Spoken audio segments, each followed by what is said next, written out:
A very warm welcome to StudyIQ, my dear friends. I hope you all are doing good. This is Prashant Mauni. Dear friends, how many of you have actually started doing a little bit of physical exercise? I want to know from you guys, because we have talked about this thing a couple of days ago, and I told you at that point of time as well that this is not a thing for your motivation. It is absolutely a technology, and it will help you a lot. And I'm sure many of you who have started doing it would have started seeing a sort of little bit of changes in your life and the way you are carrying your body and things like that. So dear friends, if you have not started, then I would recommend all of you to do it, and this will, trust me, give you a sort of competitive edge. And I must say here that you don't have to do 1 hour and 2 hour sort of workout, right? Just a 5 to 10 minutes, a sort of movement, may it be climbing stairs or skipping ropes or running or walking or whatever you like, you can do it. There are some household works as well, like mopping the floor as well is a sort of physical exercise, so you can do that things too. With this, dear friends, please allow me to introduce all of you to our pen drive and tablet courses. For different exams, StudyIQ provides you with different pen drive and tablet courses. I would recommend all of you to check out studyiq.com, because at present there is a sort of very good discount going on. It's a Children's Day special discount, so I'm not giving you the figure, but I would recommend you to check it out for yourself. And if you have any question or queries regarding it, all you have to do is give us a call on this number. Now, the first editorial that we have in the Hindu today is pertaining to Paris Agreement. I'm sure many of you know many things about Paris Agreement, because it is a thing that has been in news many a times, and we have discussed about this thing as well earlier on. But the new meeting is going to take place in Germany, right? Recently, in fact, a meeting is going on as we are speaking here, and it is taking place in a city called Bonn. Now you can see here a river, very famous river of Europe, Rhine, isn't it? See, here is a Rhine river, and this city of Bonn is located on Rhine River. Apart from that, I have told you many a times how you should spend your quality time after reading maps. So of course, I'm sure you will go through it and also go through the borders, and also do have a look over the map of Europe and see exactly whether Germany is in the northern portion, southern portion, or east or west, things like that. So now coming back to this editorial, dear friends, this is going to be the 23rd conference, and many a times you hear words like, or read words like COP, right? C capital, O is small, and P again capital. So it's also known as COP23. COP stands for Conference of Parties, and this Paris Agreement is, again, remember that it is a part of this United Nations Framework Convention on Climate Change, also known as UNFCCC, right? This is not E, this is F. Let me draw it for you again. Right, so UNFCCC, so keep these things in mind. They are basic things, but very important. You find this sort of questions in form of MCQ. Right, so let me quickly give you a sort of an overview of Paris Agreement. See, it was signed in 2015, or you can say this agreement was accepted in 2015, and there are at present 169 countries that have ratified this Paris Agreement. And of course, it is about climate change, right? It is not something that some countries will not get affected out of it. Not at all. Everyone is going to get affected because of the climate change that is going on. And I remember yesterday we were talking about this thing that the year 2017 is the third warmest in record, isn't it? And the average temperature has gone up somewhere around 1.1 degree Celsius. So these are serious things going on, and the benchmark, right? It has also set a benchmark of raising funds. So how it works is that the developed countries are going to contribute money under this Paris Agreement. By 2020, they are going to raise $100 billion per year, which is not a small amount. And this is one of the main reasons why we see many countries are not happy with this thing. But see what happens. What has happened so far is that these developed countries, they have chopped off all the trees from the forest, and they are the ones who have started using this coal and other fossil fuels and things like that, and they are using it since industrial revolution. And countries like India and China, we have recently started using this huge amount of energy or fossil fuel. So there is an under this Paris Agreement, what has been decided is that countries like, say for example, India, we are allowed to use fossil fuels.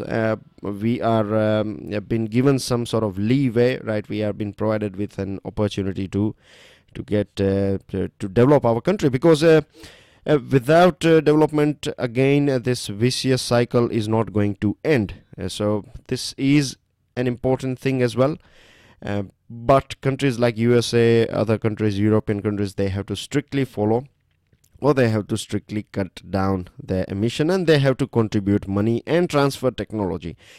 Now the thing is, dear friends, when it comes to this average global temperature maintenance under Paris Agreement, then remember it aims to ensure that the global temperature by the end of the century is not breaching or not crossing 2 degrees Celsius, right? But preferably it wants to keep it under 1.5 degrees Celsius.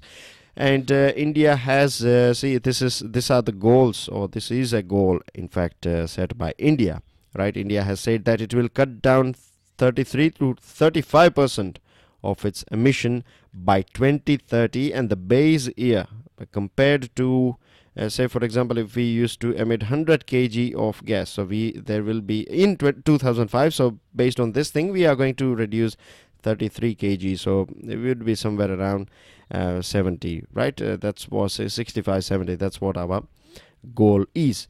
And we are seeing that there is a sort of increase of steady progress around the world when it comes to renewable energy, and USA is not happy about this Paris Agreement, and this is a big challenge for this agreement. And every other country should not be, you can say that, cowed down because of this US step. And China again, right? China is on it. China is ready to support this Paris Agreement. So again, once this will get over, this COP23 meeting, then we will come to know more about this thing too. So this is a sort of curtain raiser for you guys. Now the second one is pertaining to stock taking. Now what stock taking basically means, that you count how much stock you have and things like that. Particularly in the business, many a times you might have heard this word, that your friend or your relatives would tell you that they are very busy because of the stock taking that is going on in their business. Anyways, right, what this is all about, it is about corporate earnings, right? Many times it is also, you find it written as India Inc., right? India Inc. So this corporate earnings, it is showing a sort of mild recovery. We know that economy, or you can say the GDP, is in its slowdown phase, right? And there are many articles and things written earlier on, and we have discussed about these things, that government is saying that this is going to be there for a short-term period, but in the long-term and mid-term, things are going to pick up. Now what has been observed is when it comes to this corporate businesses, that their revenue as well as their profits have shown a sort of slight improvement, which is a sort of good thing, no doubt. But we have to also keep in mind that because of this demonetization and issues going on with GST, there are many people who have or the many corporates, right, the way they calculated things or the way they performed was a bit different. It is not you cannot say that this performance or mild recovery is altogether because of good performance. Many times what happens is that say for example, you used to make, or you used to earn 110 rupees, right, for example. Now because of GST and demonetization and other things, you project that this time you are going to make only 100 rupees. You are not going to make 110. But if you make, say for example, 102 rupees, so you will say that okay, the things are a bit good, because what has actually happened is that you have lowered your calculation or your estimate. So this could be one thing as well. The other thing is that you make, or on your books it may look that you are doing a bit of profit because you will cut down costs, right? So cost cutting is taking place as well. So if, of course, it is a very common thing to understand, isn't it, that if you reduce your cost, then eventually it will have a sort of positive impact on your profit. But at the same time, if you are not if the overall business environment is not good, and cost cutting leads to many job losses as well, and this will again impact the whole economy. But there is a good hope in the market, and the good hope is that the government has recently decided to recapitalize banks, and we know the impact of this thing. It will give a sort of motion to the wheel of economy. At the same time, government is also investing heavily in public infrastructure. So constructing roads, connectivity will of course bring new avenues, or it will create new opportunities for development and growth. Then when you are building new houses, then this will again help a lot, because the construction industry employs huge amount of people. So in this way, right, public investment and recapitalization of bank will lead to a growth, and this will eventually give a push to the whole economy. With this having said that, dear friends, we cannot ignore the stock market. The stock market has been performing strangely very well, right? It is breaching new records, or it is touching new records every other day, right? In the past 1 month, we have seen it has broken its own record, the stock markets. And the other thing is that the tightening of liquidity by Fed Reserve, the Central Bank of America, it has tightened its liquidity. That basically means that the loans have become a bit dearer. That as loans have become a bit expensive. Then as well, the money that was invested from USA to India, right, in different forms, has not been affected. So this is a good sign as well. At the end of the day, we have to understand that if we the sooner we sort out this GST issue, the better it is going to be for the whole economy. Moving on to another item, this is about demonetization. Dear friends, today is the birth anniversary of demonetization that was announced a year ago, by Narendra Modi, and every one of us got a little bit, or it depends, right, but everyone got affected by this demonetization. Now it could be positive or negative, it all depends where we stand, but anyways, this is being celebrated. This day is celebrated as Anti-Black Money Day by the ruling party. But when we talk about the opposition, right, then opposition is terming it as a black day. So of course we know that Himachal Pradesh and Gujarat are going to face election in recent future. So there is a sort of the climate, you can say, is a bit warm. Political climate is a bit not warm, but it's quite hot at present. So this is it, and basically if we see the goal, this writer is arguing that the goal was shifted, right? It was shifted so fast, and this has been observed as well. Like when this demonetization was introduced, at that point of time, the government said that it is going to end this black money and things like that. It also said that it is going to be heavy on terrorist and corruption and things like that. But as it became a bit severe, and as there was a sort of you can say people were shouting because of the things that or the problems they were facing in the economy or in the market, so the government said that this is going to be we have done it to eliminate terrorism, and it is for formalization of economy and things like that, right? So that's why you see this sort of things written, that the goal, right, the goal post was being shifted by government. Now, both RBI governor, former RBI governor Raghuram Rajan, as well as the deputy governor R. Gandhi, right? Of course, they are not working for RBI anymore. But their suggestion was that that demonetization is going to be a weak weapon. It is not a strong weapon, or you can say Indra Dhanush or something like that, that will kill black money forever, or it will have a sort of huge impact on black money. They said that this is not going to impact that much. The other thing is that it is also argued that the government literally ignored this expert advice of this RBI governor as well as deputy governor. Now, what has happened so far is that 99% of the demonetized 500 and 1000 rupee notes are back in the banking system. And now the government is saying that as it is back in the system, we have a sort of trail. We know where the money came from, and the tax authorities are investigating this all the suspicious account. No doubt the tax authorities a bit more active than they used to be earlier on. We cannot deny this thing, but this offenders, right, they know, or they are well aware about the weakness of the government. They know that the procedures are time consuming.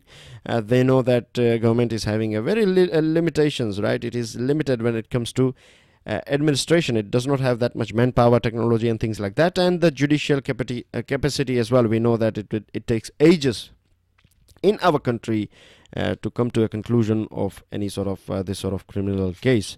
So these are the things about which these offenders are well aware of. Rather than having confidence in themselves, you can say that they have a confidence in the weakness of the government, and this is one of the reasons why many of them have deposited even their black money too. But see, this is not a small operation at all, right? I must add here that it is not something that you will see result in a couple of months. I'm not defending government. I'm just giving you a big picture. It will take a couple of years, right? Maybe one more year or 2 more years to come to a conclusion, or we will have a sort of some solid evidence whether this thing has worked or this thing has not worked. Because what has happened so far is that the RBI has not released all the figures. The government has not released all the figures. This is, of course, an anniversary, so we will see discussion going on this topic throughout the day, right? We will see these are the statements that have been issued, or 7 points have been provided by the government. This indicates that government is well prepared about defending this demonetization move. And I must also say that if you go through this Naxal activities, and if you go through this internal security things, then we have seen as there has been a sort of drastic drop down in this terror and Naxal attacks. Now let me give you a small example. It was believed that in 2016, right, before demonetization, if we go through 1 year report, then there were some 1000 plus Naxal attacks in our country, in different parts of our country. But after demonetization, it went down somewhere to 800. So 200 reduction of 200 is not bad as well. Same thing applies to this terrorist activities going on in Jammu and Kashmir. So there are some good positive signs as well. Now I must say that many people have started using digital transactions too, as the government is arguing, and many people are well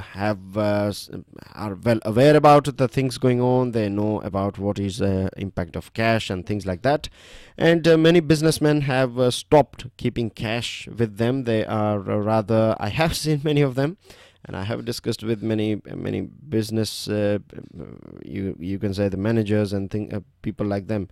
They have said that rather than keeping cash at the end of the day in their locker, they are rather going straight to the bank and keeping that things in account. So formalization has took place as well.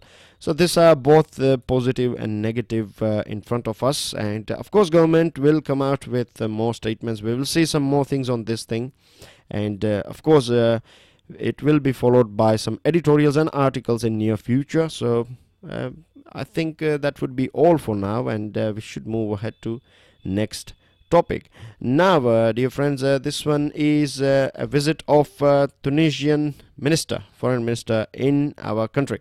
Now, here is a country called Tunisia, and it is an African country, right on the North Africa. You find Tunisia, and you see here Mediterranean Sea. You can see here Italy, so you know that which part of the world we are talking about.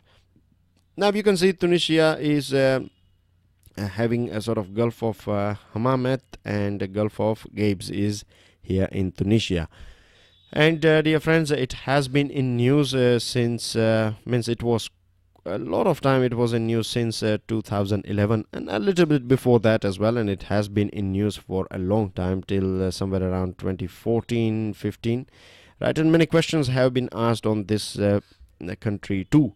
And now the foreign minister is here. He has given an interview, and he's talking about the things that are going on in Tunisia, or he's more talking about terrorism, and India and Tunisia are ready to exchange intelligence and ready to share their strengths with each other, of course, when it comes to fight against terrorism. We have seen that India is developing good relation, or you can say cooperation, when it comes to terrorism. We are actively engaging with European countries at both level, European Union level as well as bilateral level. When it comes to African countries, we have been engaging, and we are trying our level best to have as many countries on board when it comes to terrorism, because it is a thing that has been affected India negatively, very negatively, for the longest period of time. The other thing is that we know that India is also contesting for United Nations Security Council. So these are the things, it is a long-term strategy when you build this sort of relations with different small countries, and the countries who are not able to match the prowess of India. If you are building a relationship with them, if you are sharing intelligence and things like that, now you are going to have both types of country. There are some countries from which you will learn. There are some countries that will learn from you. So you would be always in somewhere. India at present is in a position we are here. So you have few countries like European countries, or you can say Germany and France, countries like them are doing quite good, UK for example. And then you have some other countries, like you have Tunisia, you have other African countries, other Asian countries, right? Say for example Bhutan and Bangladesh, from whom you can learn from. They are going to learn from us. So this is a position of India, and I was talking about this United Nations Security Council. So when we build this sort of relation with different countries, what happens is that when we will be presenting ourselves on this table, we would have votes and support of many other countries. It would work like both soft power for us, and this is a thing that will keep or project India as a sort of global leader, as well as an able and capable country for United Nations Security Council's permanent membership. Now the thing is, dear friends, he is talking about, and this statement, we do hear this statement, and this statement is right as well, right? There is no sort of a doubt at all when it comes to terrorism. See, terrorism has no religion at all, right? It has nothing to do with religion at all, and it has at present no boundaries too. I have provided you I have given you a question a couple of days ago, isn't it, like the gap that we find, or the gap that is created between by the countries, right? A couple of countries are against each other, right? And because of these things, these terrorists do find a sort of gap, and they know how to make the most out of these things. So this should be eliminated, right? The countries should know that, all the countries should know that if we are going to fight with each other, then we are in fact creating opportunity for terror organization. Then you have also a problem of good terror and bad terror in the world.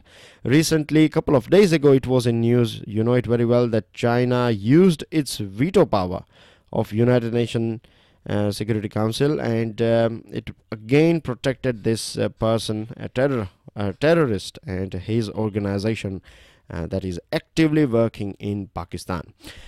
Now, if you have followed the news from last many years, then you would be knowing about this thing. Tunisia was under attack in 2015 and 2016, and as you can see here, dear friends, this is an African country, and Mediterranean Sea is here. The climate here is bit, you can say it is of course hot, right, when you compare it with European countries like UK and Scandinavian countries and other countries, Germany and things like that.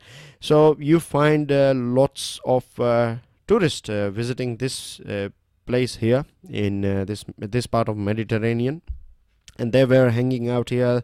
Many tourists were enjoying their holiday, and they were attacked on this Sousse beach, and there was an attack in Tunis museum too. Now, apart from that, this whole interview is about the change of guard or the change of power, the situation that took place in Tunisia during the time of this Arab Spring 2011. So that's basically everything. There are some questions on it has been the reporter asked a question that Tunisia forms the fourth largest group by nationality of foreign fighters in Syria. The foreign minister said that there is no sort of official count. You cannot say that we are this many people from Tunisia have joined ISIS and things like that. So this is all fake thing. He also talked about a broadcast or the television that broadcasts some religious program which are not tuned with the general understanding of religion. And again, you can join social media too here, right, social networking sites. And he has also talked about that when this powerful countries like USA and other countries, when they are intervening and when they are you can say interfering, right, when they are interfering with the political situation of countries like Syria and Libya, this is not going to be good. Because if there is any sort of change that is required, then it should come from within and not from outside. And in the end, he is talking about the bilateral trade between India and Tunisia. At present, our bilateral trade is $370 million, which is not that much when we compare it with other countries. But the target is to reach, of course, $1 billion. Fertilizer is one of the major portion, or you can say one of the major component of bilateral trade between both the countries since last 45 years. With this, dear friends, you have two articles here, and this one is about the world at the moment getting, you can say, de-globalized. Earlier on, it was USA that started this rules and regulation. It was the country that promoted this rules and regulation that everyone should stick to when it comes to trade and things like that. But now it is the USA that is creating boundaries. And here this one is about politics that is going on at present because of the recent election that are going to take place in the two states of Himachal Pradesh and Gujarat. So if you are interested in politics, then of course you can go through it. If there would have been something that you should learn out of the politics, see, I'm not saying that political news are not important at all. They do add knowledge to your understanding and things like that. But the thing is, it's not necessary that you should go through each and every political statements. And as I've told you earlier as well, that we have to choose the things that are relevant for our preparation. And of course, when we develop this sort of discrimination power to choose what is right and what is not necessary, this saves a lot of our energy, time, and of course it will keep us on a sort of proper direction. With this, dear friends, a very sad news is coming from Delhi, and Delhi has turned into a sort of gas chamber. As you can see here, this sort of things are not new for Delhi now, and this is very sad. Schools are going to be closed. It has been said by the government, and the Deputy Chief Minister has also said that if necessary, this order of closing down of the schools will be extended. Supreme Court mandated this Environment Pollution Prevention Control EPCA has recommended a fourfold hike in parking fees, and everyone is doing something, and most of the time we see that courts and NGT, they do get very active when something like this happens, and there are many things going on, but still we are not able to see any sort of results, that sort of substantial results. Dear friends, I am going to provide you links of two videos, right? One is pertaining to firecracker ban in Delhi, and from this video you will learn about many other items as well, how this pollution creates, and how this pollution thing is, how severe it is, and things like that. And another video is pertaining to stubble burning, right? What are or what could be a solution or solutions for this stubble burning. I have provided you a sort of solution as well, and it also talks about geography. You will come to know about many facts, what is PM 2.5 and what is PM 10 and things like that, its impact on farming and things. So I would recommend all of you to help yourself with this. I will provide it in the comment section of this video, so please do take out some time and go through it, because in near future we are going to see some editorials and articles on this thing. At that point of time it would be very easy for you to understand these things. Now, new species of banana has been found in Andaman and Nicobar Island, and remember, this Andaman and Nicobar are also biodiversity hotspot.